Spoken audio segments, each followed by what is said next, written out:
എറണാകുളത്ത് നിന്ന് ഏകദേശം 30ഓളം കിലോമീറ്റർ നമുക്ക് ട്രാവൽ ചെയ്ത് കഴിഞ്ഞാൽ പാണേലിപ്പോരിലേക്ക് എത്താം. ഇത് മലയാറ്റൂർ ഫോറസ്റ്റ് ഡിവിഷൻ്റെ ഒരു ഭാഗമാണ്. ഇവിടെ നമുക്ക് അവൈലബിൾ ആയിട്ടെന്ന് വെച്ച് കഴിഞ്ഞാൽ നമുക്ക് കുളിക്കാനുള്ള സൗകര്യമുണ്ട്, ഒരു വെള്ളച്ചാട്ടമുണ്ട്, പിന്നെ ഇത് എക്കോ ടൂറിസം പ്രോഗ്രാമാണ്. നമുക്ക് വനത്തിനകത്തൂടെ നടക്കാം, വനത്തിൻ്റെ സൗണ്ടും കാര്യങ്ങളൊക്കെ ആസ്വദിക്കാം. പാണേലിപ്പോര് വരുമ്പോൾ തന്നെ നമുക്ക് ടിക്കറ്റ് കൗണ്ടർ കാണാൻ പറ്റും. ടിക്കറ്റ് കൗണ്ടറിൽ നിന്ന് നേരെ റൈറ്റ് സൈഡിലാണ് കാർ പാർക്കിംഗ് ഏരിയ. ഇതാണ് ഇവിടുത്തെ ടിക്കറ്റ് നിരക്കുകൾ. മുതിർന്നവർക്ക് 50 രൂപ, കുട്ടികൾക്ക് 10 രൂപ. പിന്നെ സ്റ്റിൽ ക്യാമറ ഒക്കെ കൊണ്ടുപോകുന്നുണ്ടെങ്കിൽ 100 രൂപ. പിന്നെ വെഡിങ് ഫോട്ടോഗ്രാഫി ഒക്കെ ഇവിടെ നമ്മൾ ഷൂട്ട് ചെയ്യാറുണ്ട്, അതിനൊക്കെ 500 രൂപയാണ്. പിന്നെ പാർക്കിംഗ് ഫീസ് ഇവിടെ കൊടുത്തിട്ടുണ്ട്.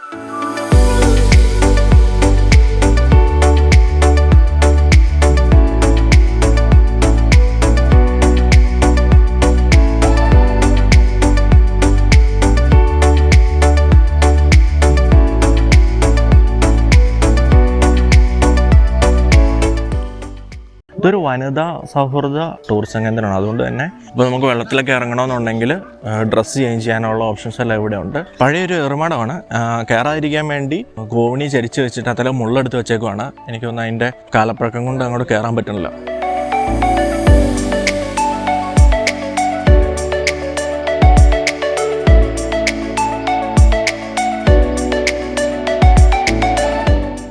കിടില സ്ഥലം അല്ലേ?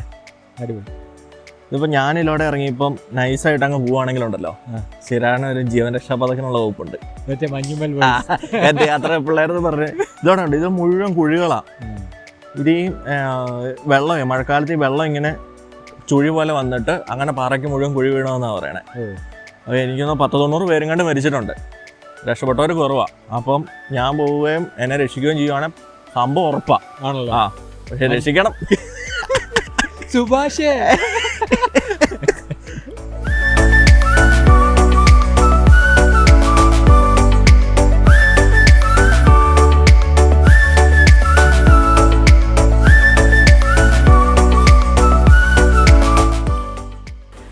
ഈ പോരെന്ന് പറയുന്ന സ്ഥലത്തേക്ക് പോകണമെന്നുണ്ടെങ്കിൽ നമ്മൾ ഈ പാലം കയറി അപ്പുറത്തേക്ക് പോകണം. ഇതെല്ലാ മഴക്കാലത്ത് ഇത് ഓപ്പൺ ആയിരിക്കില്ല. ഇങ്ങോട്ട് ഇവിടം വരെ നമുക്ക് വരാം, ഇങ്ങോട്ട് പോകാൻ പറ്റില്ല. കാരണം വെച്ച് കഴിഞ്ഞാൽ ഒന്നാമത് പെരിയാറാണ്. മഴക്കാലത്ത് നല്ല ഹൈ റേഞ്ചിൽ നിന്ന് തന്നെ നല്ല വെള്ളം ഉണ്ടാവും. അപ്പം ഇങ്ങോട്ട് പോകാൻ പറ്റില്ല. ഇത് പക്ഷെ പണ്ട് നമ്മൾ ഇവിടം വരെയല്ലേ വന്നിട്ടുള്ളൂ. ഇങ്ങോട്ട് നമ്മൾ പോയിട്ടില്ല, നമ്മൾ കണ്ടിട്ടുമില്ല. പോരെന്ന് പറയുന്നത് വെള്ളച്ചാട്ടമാണ്. അപ്പം അങ്ങോട്ട് പോകണമെന്നുണ്ടെങ്കിൽ ഈ ചെറിയ പാലം കിടക്കണം. ഇപ്പം ഇവിടെ ഒത്തിരി ആൾക്കാർ കുളിക്കുന്നൊക്കെ ഉണ്ട്. ഇതിപ്പോൾ നമുക്ക് കുളിക്കാനൊക്കെ സേഫ് ആയിട്ടുള്ള സ്ഥലമാണ്. ഇതുപോലെയുള്ള ചെറിയ ചെറിയ കുഴികളുണ്ട്, അത് നോക്കി നിന്നാൽ മതി. നമ്മൾ പല സ്ഥലത്തും എഴുതി വെച്ചിട്ടില്ലേ എലിഫന്റ് ക്രോസിംഗ് സോണിന്. ഇത് ആനപ്പണ്ണ കിടക്കണേ. ഇതിപ്പോൾ ഈ നമ്മൾ എല്ലാവരും ഇറങ്ങി കുളിക്കുന്നതിൻ്റെ തൊട്ടടുത്താണ്. അപ്പോൾ എനിക്ക് തോന്നുന്നത് ചുമ്മാതെ എഴുതി വെച്ചേക്കണമല്ല, ഇഷ്ടംപോലെ ആനകൾ വരുന്നതാണ്. പക്ഷേ രാത്രിയിലാണ്. ഇത് നല്ല പഴക്കമുണ്ട്. ഇത് കുട്ടിയാനയുടെയാണെന്ന് തോന്നുന്നു. ചെറിയ വരുവാണെന്നുണ്ടെങ്കിൽ ഉണ്ടല്ലോ 8 മണിക്കാണ് തുറക്കുന്നത്. പരമാവധി 8 മണിക്ക് തന്നെ വന്ന് കയറുക എന്നുള്ളതേ ഉള്ളൂ. ഇത് കരിഞ്ഞു പോവുള്ളൂ ഇവിടെ വന്നു കഴിഞ്ഞാൽ. ഒരു 10 മണിയാണ്. ഒന്നല്ലെങ്കിൽ ഒരു കുടയോ ഒരു കുപ്പി വെള്ളമൊക്കെ കൊണ്ടുവരുന്നത് നല്ലതായിരിക്കും. ഇല്ല കരിഞ്ഞു പോവുള്ളൂ. ഇനി വൈകിട്ട് വരാൻ വെച്ചാൽ 4 മണി വരെയാണ് ടിക്കറ്റ് കിട്ടുന്നത്. അപ്പോൾ ഏകദേശം ഒരു 3-3:30 ആകുമ്പോൾ വന്ന് കയറുവാണെങ്കിൽ 5 മണിക്ക് എക്സിറ്റും ആണ്. നല്ല ചൂടായിരിക്കും. പക്ഷെ എപ്പോഴും ആദ്യം രാവിലെ പോരുന്നതായിരിക്കും നല്ലത്. നമ്മൾ വന്നപ്പോൾ എന്താ പറയുക, നമ്മൾ ആദ്യം വന്നതാണ്. ഒരു പെരുന്നാളിനുള്ള ആൾക്കാർ ഇതിനകത്തുണ്ട് ഇപ്പോൾ. അത് ശരിക്കും എന്താ സംഭവിക്കുന്ന വെച്ചാൽ ആദ്യം തന്നെ എല്ലാവരും നേരെ പോര് കാണാൻ വരുന്നതായിരിക്കും നല്ലത്. വരുന്ന വഴിക്ക് കുറെ എന്താ ഇരിക്കേണ്ട സ്ഥലവും അതൊക്കെ സ്ഥലങ്ങളുണ്ട്. അപ്പൊ അവിടെ സമയം കളയുന്നതിന് പകരം വന്ന ഉടനെ പോര് കാണാൻ വരിക, ഇങ്ങോട്ടേക്ക് വരിക. അതിന് ശേഷം അങ്ങോട്ട് പോകുന്നതായിരിക്കും എപ്പോഴും നല്ലത്. കാരണം അല്ലെങ്കിൽ ഈ അവസ്ഥ നമ്മളിപ്പോൾ രാവിലെ 8 മണിക്ക് എത്തിയതാണ്. പക്ഷെ ഇവിടെ ആ ഭംഗിയുള്ള സ്ഥലങ്ങളൊക്കെ കണ്ട് ഇവിടെ എത്തിയപ്പോഴേക്കും ഇപ്പോൾ 10 മണിയായി. പൊരി വെയിലാണ് ഇവിടെ. അതെ, നമുക്ക് എക്സ്പീരിയൻസ് ഇല്ലാത്തതുകൊണ്ടാണ്. അപ്പൊ ഇനി വരുന്ന ആൾക്കാർ ആദ്യം പോരുക, പിന്നെ ബാക്കിയുള്ള സ്ഥലങ്ങൾ എക്സ്പ്ലോർ ചെയ്യും. ഇപ്പൊ നമ്മളുള്ളത് പോരെന്ന് പറയുന്ന സ്ഥലമാണ്. ഈ പുറവശത്ത് കാണുന്നതാണ് പോര്.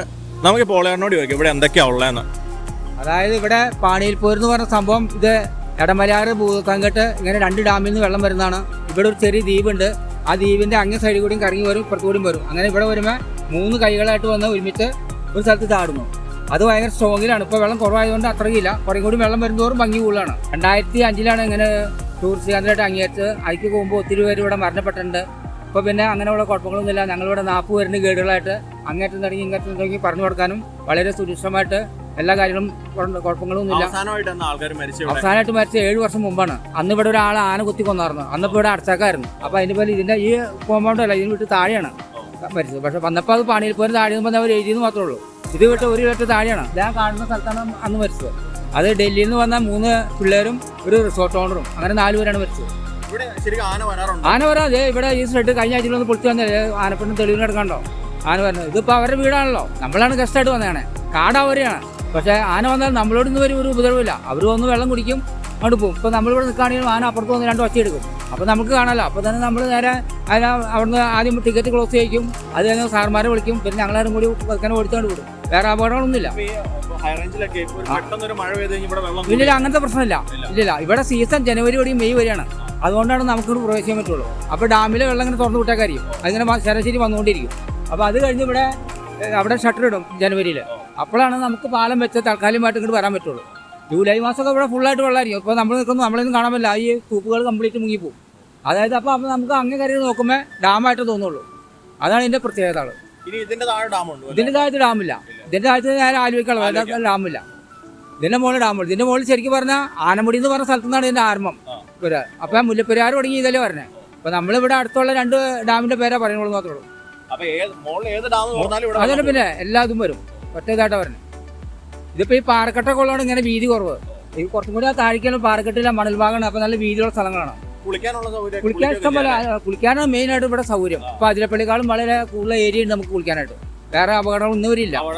ഇല്ല, നമ്മൾ ഈ പോകുന്ന വഴിക്ക് വലിയ വലിയ കുഴി, വലുതും ചെറുതായിട്ടുള്ള പല കുഴികൾ നമ്മൾ കണ്ടു. ഇതിപ്പോൾ നമ്മൾ ഈ ചേട്ടന് വലിയ 2 കുഴികൾ കാണിക്കാൻ കൊണ്ടുവന്നേക്കാണ്.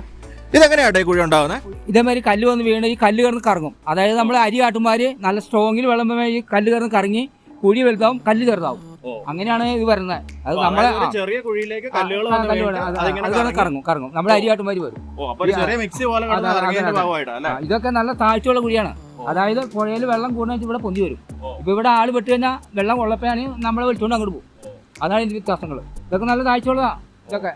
അതേമാതിരി ഈ കല്ലിന്റെ ദ്വാരം കണ്ടോ, ഇതിലൊക്കെ പെട്ട് കഴിഞ്ഞാൽ നമ്മുടെ കാല് അപ്പുറത്തേക്ക് കറന്നു പോയി കഴിഞ്ഞാൽ നമുക്ക് ഒരു അച്ഛനും അതിന്റെ ഉള്ളിൽ രക്ഷപ്പെടാൻ പറ്റില്ല. കണ്ടോ ഈ പേരെങ്ങനെയാ വന്ന ഈ പോരെന്നുള്ള പേര് ഈ നാട്ടിലിട്ടുന്ന പേര്. അതായത് ഈ വെള്ളം വന്ന് ചാടുന്നതിന് ഭയങ്കര സൗണ്ടാണ്. ഈ 3 വെള്ളം കൂടി കുത്തി ചാടുമ്പോൾ വെള്ളം തമ്മിലൊരു പോര്, അതിനാണ്. പിന്നെ ഇതിന് ഭയങ്കര ഈ വെള്ളം കൂടുന്തോറും ഭയങ്കര സൗണ്ടാണ് അകലേക്ക്. അപ്പൊ ഈ നാട്ടിൽ അങ്ങനെ പോരുന്ന് ഇട്ടു, പണിയിൽ പോരുന്ന് ഇട്ടു. നല്ല വെയില്, കരിവെയിലും നല്ല നല്ല വെള്ളവും. അങ്ങനെ ഒന്ന് തണുപ്പിച്ചിട്ട് പോവാ അല്ലേ? ഡ്രസ്സും കൊണ്ടുവന്നല്ലേ? ഡ്രസ്സും കൊണ്ടുവന്ന് കുളിച്ചിട്ട് പോവാ. കുളിക്കുന്നല്ല, ഒന്ന് തണുപ്പിച്ചിട്ട് പോവാ. കുളിക്കണമെങ്കിൽ നമുക്ക് വേറെ പല സ്ഥലങ്ങളുണ്ട്. ഇവിടെ ഇപ്പൊ നല്ലൊരു സ്ഥലം കണ്ടിട്ടുണ്ട്, ഒരു തണലുള്ള. ഇപ്പൊ ലേഡീസ് ഒക്കെ ആണെങ്കിൽ ഡ്രസ് ചേഞ്ച് ചെയ്യാനുള്ള ഫെസിലിറ്റി അവിടെ ഉണ്ട്. നമ്മൾ കയറി വരുമ്പോൾ തന്നെ ഡ്രസ്സ് മാറിയിട്ട് വരാനുള്ള ഫെസിലിറ്റി ഉണ്ട്. ഇപ്പൊ ബോയ്സിനെ സംബന്ധിച്ച് ആക്ച്വലി കുളിക്കുന്നത് പ്രൊമോട്ട് ചെയ്യുന്നുണ്ട് അല്ലെ ഗാർഡ്സ്. അവര് ഒന്നും പറയത്തില്ല, നമുക്ക് വേണമെങ്കിൽ കുളിക്കാം. ഇവിടെ കുളിക്കാനുള്ള എല്ലാ സൗകര്യവും ഉണ്ട്. അവർ നോക്കിയിട്ടുണ്ട്. കാരണം പോകാൻ പാടില്ലാത്ത സ്ഥലത്തെല്ലാം അവർ സ്റ്റോപ്പ് ഇല്ലെങ്കിൽ മറ്റേ ചുവന്ന കൊടി കുത്തിയിട്ടുണ്ട്. അപ്പോൾ ലേഡീസിന് ഇപ്പോൾ ഡ്രസ്സ് മാറാനുള്ള സ്ഥലമുണ്ട്. ഇപ്പോൾ തിരിച്ചു പോകുമ്പോഴാണെങ്കിലും ഇപ്പോൾ നനഞ്ഞിട്ട് പോകാൻ പറ്റില്ലോ, അന്നേരം ആണെങ്കിലും ഡ്രസ്സ് മാറാനുള്ള സ്ഥലം എല്ലാം ഇവിടെ ഉണ്ട്. അപ്പോൾ നിങ്ങൾ വരുവാണെന്നുണ്ടെങ്കിൽ ഒരു ജോഡി ഡ്രസ്സുമായിട്ട് പോരുമോ കുളിക്കാനുള്ള സെറ്റപ്പിൽ. നമുക്ക് കുളിച്ചാലോ?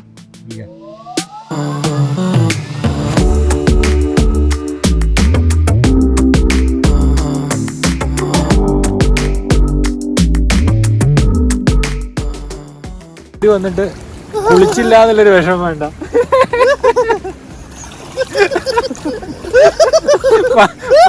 പാണിയേലി പോരിലെ കുഴിയിൽ എന്ത് കുഴിയായിരുന്നു അത്? ചതിക്കുഴി അല്ല, ഭരണിക്കുഴി. പാണിയേലി പോരിലെ ഭരണിക്കുഴിയിൽ വിമൽ കുടുങ്ങി. അങ്ങനെ ഞങ്ങളൊരു കുളിയൊക്കെ പാസ്സാക്കി. നല്ല ചൂടാണ്, ദേഹം ഒന്ന് അത്യാവശ്യം തണുപ്പിച്ചിട്ടുണ്ട്. പിന്നെ പാണിയേലിപ്പോര് വരുന്നവർ പ്രത്യേകം ശ്രദ്ധിക്കേണ്ട ഒരു കാര്യം എന്ന് വെച്ച് കഴിഞ്ഞാൽ, പാണിയേലിപ്പോര് എന്ന് പറഞ്ഞിട്ട് കുറേ പേര് വഴി തെറ്റിയിട്ട് ഇല്ലിത്തോട് എന്ന് പറയുന്ന സ്ഥലത്തേക്ക് പോകുന്നുണ്ട്. ഇല്ലിത്തോട് ഈ പുഴയുടെ നേരെ ഓപ്പോസിറ്റാണ്. ഞങ്ങൾ ഇല്ലിത്തോടിനെ കുറിച്ചൊരു വീഡിയോ ചെയ്തിട്ടുണ്ട്. ആ വീഡിയോ നിങ്ങൾക്ക് ഇവിടെ കാണാൻ പറ്റും. പോരാത്തിന് വേണമെങ്കിൽ ഞങ്ങൾ ഡിസ്ക്രിപ്ഷനിൽ ഇട്ടേക്കാം. ഇല്ലിത്തോടിനെ കുറിച്ച് കൂടുതൽ അറിയാൻ നിങ്ങൾ ആ വീഡിയോ നോക്കുന്നത് നന്നായിരിക്കും. അങ്ങനെ എൻ്റെ യാത്ര ടീമിൻ്റെ പാണിയേലിപ്പോര് എപ്പിസോഡ് ഇവിടെ അവസാനിക്കുകയാണ്. മറ്റൊരു സ്ഥലത്ത് വേറൊരു വീഡിയോ ആയി വീണ്ടും കാണുന്നവരെ ബൈ.